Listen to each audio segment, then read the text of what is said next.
As you may well have gathered, the message for this morning is going to be somewhat different to the message you would normally get here. These three young men to my right are leaders within Boys Brigade. They have a squad each, and they are this morning being tasked with a portion of the message from the book of Daniel. And so it gives them an opportunity to provide, or an opportunity to experience what it means to deliver God's word to a congregation, and just to feel a bit of the weight of that on their shoulders as they do that. So bear with them, and bear with me as well, because I'm not a very formal public speaking kind of a guy, So between us, we'll get things sorted. I think this needs to come down a fraction, does it? At the beginning of the service this morning, Jacob and Theo stood up and they gave us the object or the purpose of Boys Brigade. And if I was to ask them to recite that again, what if all the boys in Boys Brigade could recite the object of the Boys Brigade? Let's go. 1, 2, 3. The object of the Boys Brigade is the advancement of Christ's kingdom among boys and the promotion of habits of obedience, reverence, discipline, and self-respect, and all that tends towards a true Christian manliness. Okay, and so today, our message is going to be framed by those 4 core habits: obedience, reverence, discipline, and self-respect. And these guys to my right are going to take one of those each, and I'm going to fill the gap, as a portion of this message. Throughout the term in Boys Brigade, we have been looking at the book of Daniel, hence the readings. And in Daniel, we've seen these 4 characteristics come to the fore. And so what I've asked these guys to do is to show us how those characteristics were apparent in the life of Daniel, but then also to how those characteristics are taught within the context of Boys Brigade. And so that's what they're going to do for about 5 minutes each. And so as we prepare for that, let me just give you briefly a little background to the book of Daniel, so that as these guys start to share these characteristics, you can feel those characteristics in context of Daniel's time and feel a little more of the action that is around those. So Daniel was about this age when Jerusalem was destroyed. He lived growing up in a city that was under threat. He got to nearly 20 years old and the city was destroyed. Family, friends, acquaintances slaughtered. About 100,000 Israelites, maybe 150,000, were forced to walk 1,000 kilometers to Babylon, away from their homeland. And that, from the maybe 2 million people that came out of Egypt 1,000 years or 800 years earlier, and had grown to become a massive empire under King David, under King Solomon, and then it had just been reduced and reduced and reduced to almost nothing. And so as the book of Daniel is being written, the context in which it's written is, for want of a better word, a very sad context. It's a group of people that know they have a history and know they have a culture and know that it is a righteous culture and it's been given to them by God, and yet they don't. How did we get here? How did we end up in Babylon? And so perhaps the most substantial task that the nation of Israel took in Babylon was to write the majority of the Old Testament. And so up until now, they had the law, the book of Moses, and they had some Psalms, and they had some Proverbs, and they had some various prophetic teaching. But the question, or the purpose of this writing, the history books, was to make sure that they preserved their culture And so Joshua and Judges and Ruth and 1st and 2nd Samuel and 1st and 2nd Kings and the leaders of the nation have come together, and they are putting these texts in place to ensure that Israel, who no longer has a land, can preserve their culture and can preserve the righteousness that God has given to them. And perhaps the core sad question that underlies all of these texts is this: how did we end up here? How is it that God, who made us so great as a nation, allowed us to be taken into captivity and end up in such a miserable state and a miserable condition? And so Daniel's life and ministry are in that context. And then soon after that, we get the books of 1 and 2 Chronicles and Nehemiah, Ezra, Esther being written. But in sharp contrast to all of those texts, the book of Daniel is a triumphant book. It's a book of hope. It's a book about one man and some friends where he and they had certain characteristics that, even though they were under the rule of a dominant king, multiple dominant kings across a period of time, kings that set themselves up as God, these characteristics, this strength that was put inside them by God, actually won the day. And so Daniel, in his text, as he writes in Babylon, is a book of triumph in a miserable context. And so here we have it: Daniel with his obedience, Daniel with reverence, Daniel his discipline, Daniel self-respect. In really potent ways, these were shown through. And so now these leaders, our leaders, Boys Brigade leaders, are going to share with us just a little of what those things look like. So Jeremiah is first going to show us how obedience was shown in the life of Daniel and then in Boys Brigade.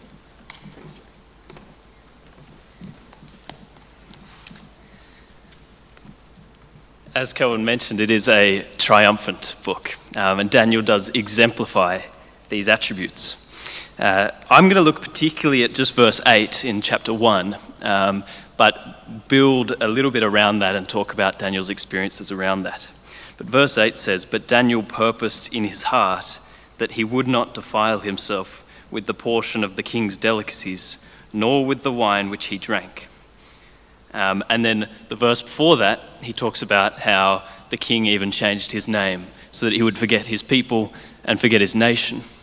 And as we will see as we go through, Matthew Henry points out how they could change his name, but they could never change Daniel's nature. And so he shows us obedience when it's difficult, and he shows us obedience in spite of all pressures. Let's work through the verse. Begins with, "But Daniel." Daniel was just a young man, as mentioned. He was taken from his family, brought into a foreign and pagan land, a place where all around him people had resolved in their hearts to do evil. And here he is placed by God, and the world around him is turning from God. And we are told, but Daniel. Daniel, who would not partake in the sins of Babylon. Daniel, who would set himself apart in his obedience. And so what does Daniel do? How does he obey? It says he purposed in his heart. His obedience was not merely a weak or sort of meaningless "I will." It wasn't a reluctant response from Daniel. The text tells us that Daniel purposed in his heart. We see that he gave over his whole self in a certain and definite purpose that he had deliberately formed beforehand. It wasn't just last minute he decided that he would do what was right. It wasn't a reluctant sort of, I can do this or I might do this. It was a purpose in his heart that he would do this. And what did he purpose in his heart? That he would not defile himself. He would not defile himself in the things of this world. He was one saved by the living God. He was one of God's chosen people, Israel. And he would be set apart wholly and solely for God. Not to be like the world, not to be like those who seem to have it all, but to walk in the Lord's perfect path. One of my favorite books, which I've mentioned before, and which talks about Daniel's obedience and Daniel's example, and talks about similar themes, is in Pilgrim's Progress. And he comes to this place, he's been obedient all the way through, and despite some stumbling, he comes to Emmanuel's land, where there's green pastures and bountiful fruit. And here we see from this picture, and all through Scripture, that God doesn't call us to a painful, despairing, begrudging sort of obedience. He calls us to a joyous obedience. He calls us to a life lived with Him in His light. To reject those things that would tear us down and to cause us to live eternity in His wrath is the opposite of what He's calling us to. He's calling us to what is right and good and true and joyful. And that's why when the historic catechisms and confessions were founded after the Reformation, they talked about the chief end of man being glorifying God and enjoying Him forever. It wasn't a sort of dead obedience. It was a lively, life-given, God-given obedience in which we enjoy God. So he purposed in heart that he would not defile himself with the king's delicacies. We see here that the things that Daniel was tempted with throughout his life, but particularly here, they may have been attractive and they may have been pleasurable, but they would only last for a short time. Just as it is with all sin, though it may profit us for a time, it is for a short time, and it does lead to despair and to pain. We all struggle with sin, and there are so many sins which can so trap and ensnare us and cause us pain, whether that be the lust of the flesh, the love of money, laziness, whatever it is, we are called to depart from them. In Boys Brigade, we start to learn these things, even through small things, like learning to obey commands as we line up for parade, learning to obey our leaders that we're given as an example of how to obey God and His authority. Daniel would not be defiled. Let us, in the same way, resolve to obey God rather than man, to submit to His good standards. And just to wrap up, I can't give this encouragement to obey as Daniel did without ending upon this. We may often stumble and fail in that obedience, but may I encourage you that we don't base our assurance or our hope on that level of obedience or attainment or anything in us. Rather, we can base our assurance, our hope, our own obedience, and our whole lives upon the obedience of Christ. He has lived the life we never could, and through His finished work on the cross, He has exchanged our disobedience for His obedience, our filthy rags for His robes of righteousness, our death for His life. Christ has given us what we could never have. We find our assurance and hope in this, and we still are called to obey, but our obedience flows out from this redemption bought by the blood of Christ. W. Secker said, "It is our bounden duty to live in obedience, but it would prove our utter ruin to live on obedience." We're not reliant on obedience for salvation, for life. We do live in obedience because of what Christ has done, but it's not our basis, it's not our assurance. Our assurance is Christ's finished work on the cross of Calvary. And so, let us dare to be Daniel, standing against the things of the world and seeking after what is right in the eyes of our God. Thank you.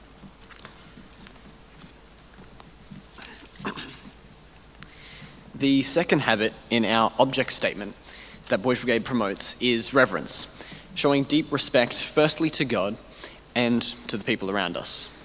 There's plenty of instruction in the Bible for how young men, particularly, should revere different levels of authority. In Timothy, we get instruction for younger men to treat older men respectfully as you would a father.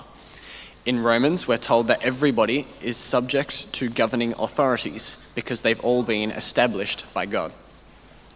And Daniel was able to hold office through 4 different kings: Nebuchadnezzar, Belshazzar, Darius the Mede, and Cyrus. Daniel was able to respect God and also respect and submit to his kings, knowing what he could and couldn't do, and submitting as much as he could to the kings as he could without disobeying God. 4 different kings certainly would have had different ways of ruling, so Daniel would have had to learn what reverence looks like in many a different situation. So showing reverence to the people around us, to our governing authorities, to the people of highest positions of power, and ultimately showing reverence to God. This respect for the different levels of authority is needed at all time. Daniel didn't stop revering God so that he could revere his king. No, he showed reverence to everyone, but firstly to God. So reverence for all authority at all times. But we know that how this respect is shown changes drastically in different social situations. So it's crucial to learn how to interact with different people depending on the situation and what reverence looks like in different situations. And here's an example of how this is taught at Boys Brigade. In fact, the very first thing we do each parade night as the boys arrive is we have a game of dodgeball.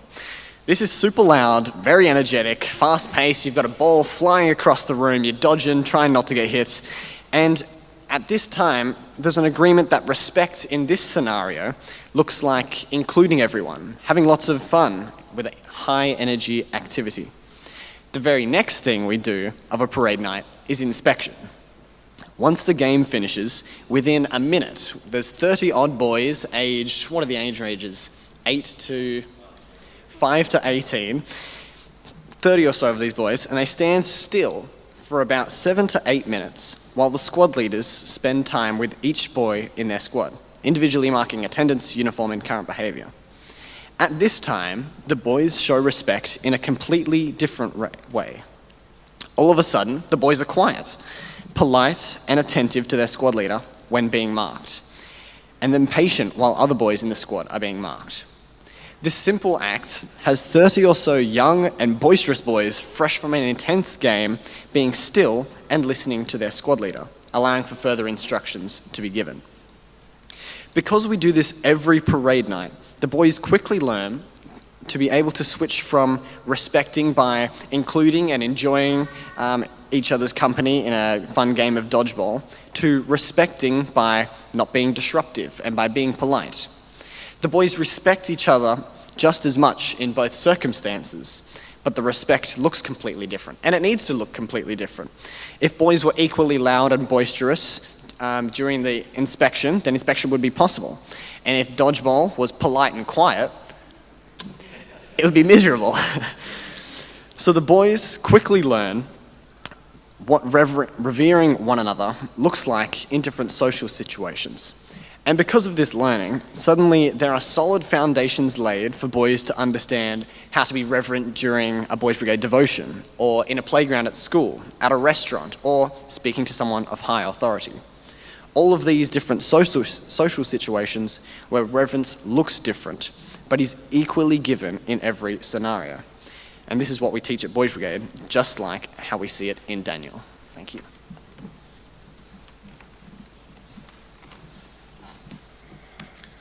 Kieran has to wait until lucky last. I'll fill the gap here and talk about discipline. And the discipline that I want to talk about today is a quiet discipline. It's one that sits deep in our psyches, deep within our souls, and yet it directs us in all that we do and all that we think and all that we plan for the future. Daniel lived in a really difficult time. He didn't get to choose that. God chose that for him. He would be born in Jerusalem 15 to 20 years before the city would be captured. He would live in a city filled with anxiety and fear as he grew up. He didn't get to choose that. It was just where he was placed in history, in that location on this planet at that time.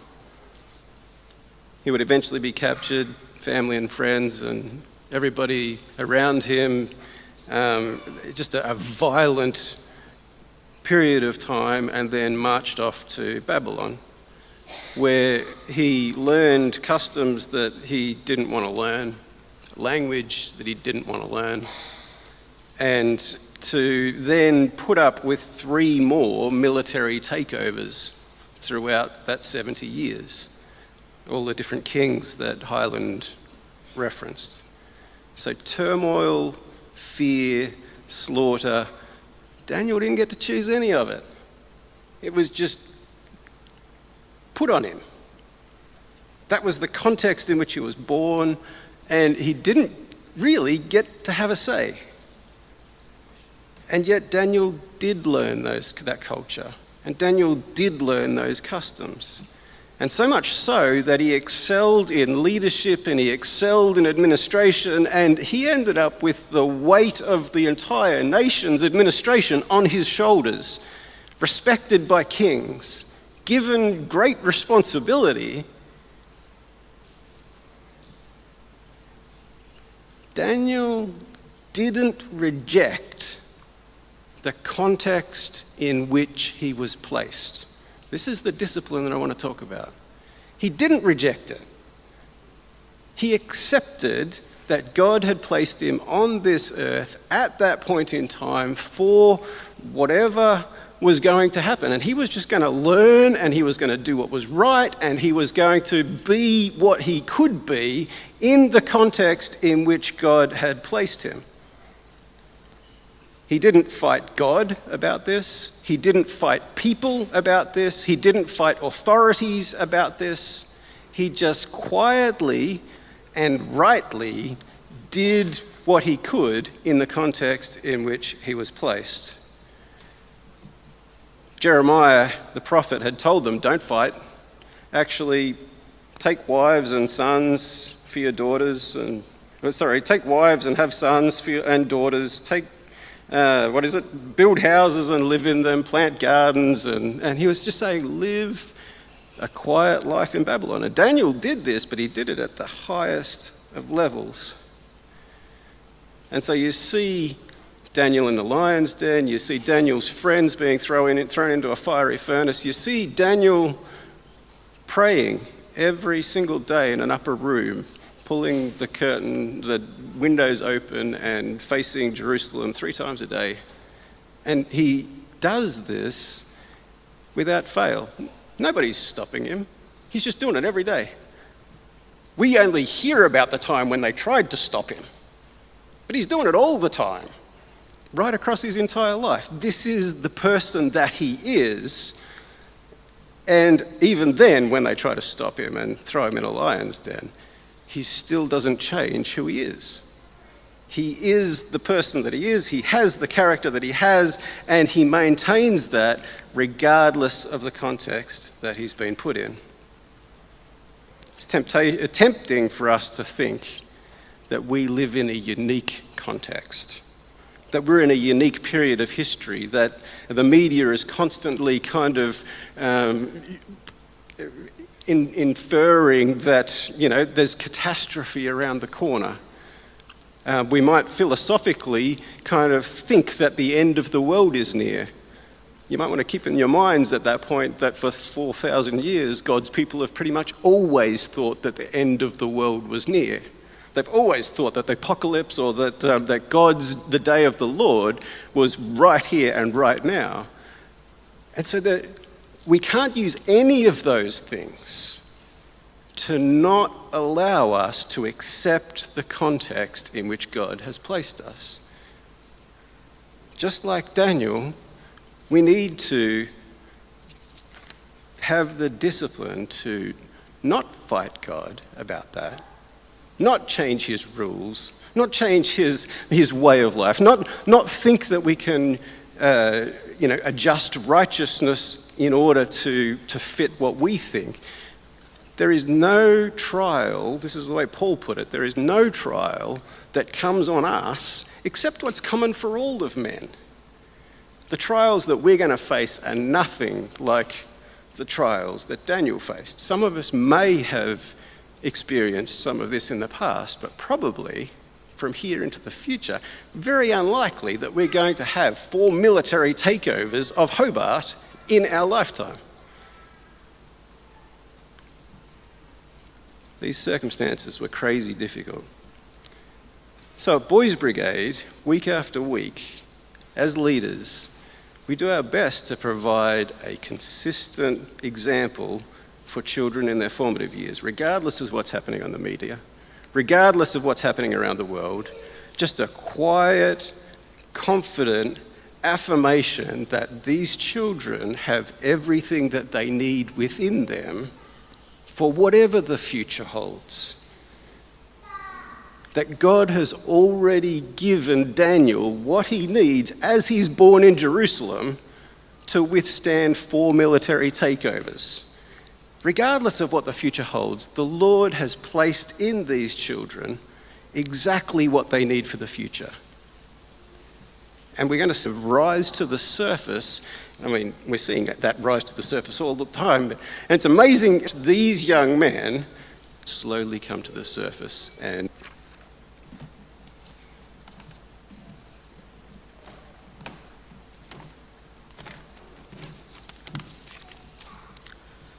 so I've got the final habit, self-respect.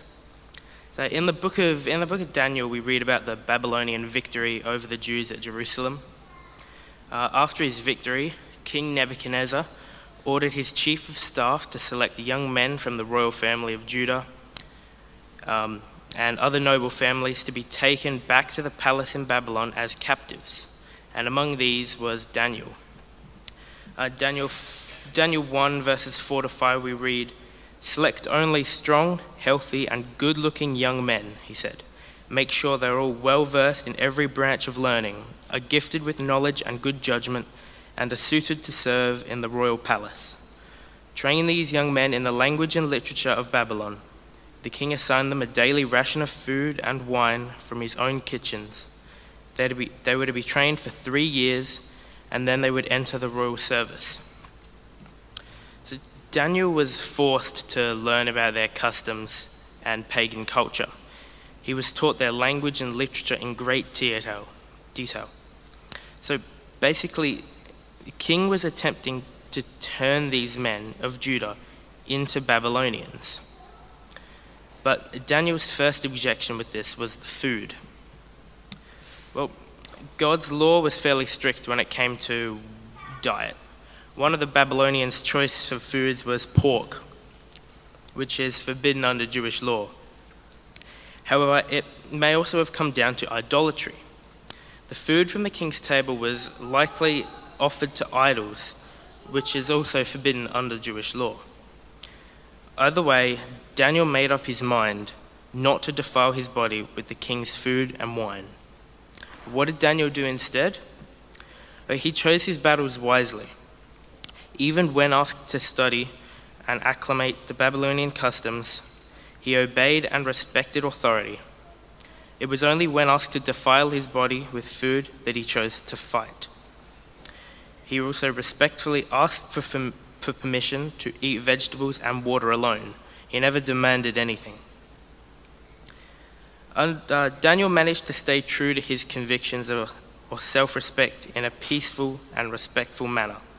In this way, he remained loyal to the king, and he found favor in his eyes, but he also remained loyal to God.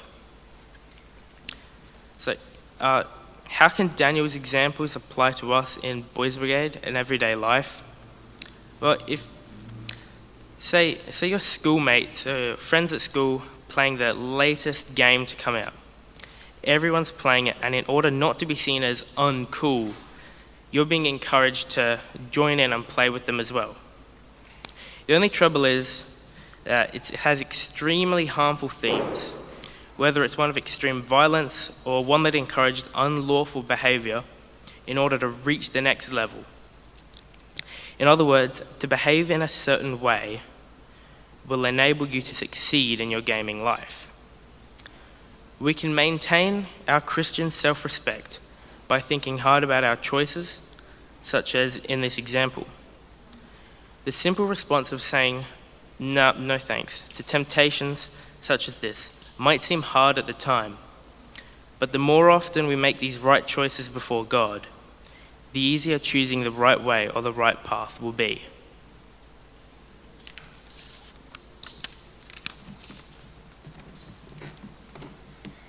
So let me wrap this up just quickly. 3 men, young men, been up here and have had an opportunity to speak. I wonder if I was to ask you, if you know these guys, if you know their life, if you know their character, do you know them as people of obedience, of reverence, of discipline, of self-respect? I think if you do know these guys and you just reflect on what God has given us for the future, you'll find a lot of hope there. God is preparing us. Thank you.